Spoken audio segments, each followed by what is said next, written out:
Welcome to McPlum, simple solutions served daily. In this video, I will explain how to make nourishing chicken bone broth. This nutrient-rich liquid is fantastic for cooking and sipping.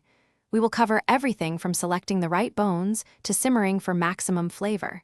You will learn how to create a delicious and beneficial broth right in your own kitchen, using simple, wholesome ingredients. Let's get started on this culinary journey. First, for an incredibly rich flavor, consider roasting your chicken bones in the oven for about 30 minutes until lightly browned. Then, place the roasted bones and your chosen vegetables into a large stock pot.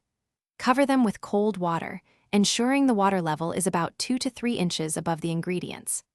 Bring it to a gentle simmer, then reduce the heat and let it cook slowly for at least 12 hours or even up to 24 hours for optimal extraction.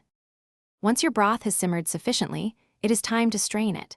Carefully pour the entire contents of your pot through a fine mesh sieve or a colander lined with cheesecloth into a clean bowl. Discard the solids. Allow the liquid to cool completely at room temperature before transferring it to airtight containers. You can store this golden elixir in the refrigerator for up to 5 days or freeze it for several months, ready for whenever you need it.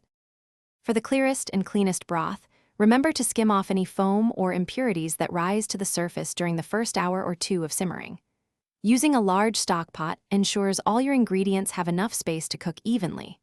Also, for an extra layer of fresh flavor, try adding a handful of fresh herbs, like parsley or thyme, during the last 30 minutes of cooking.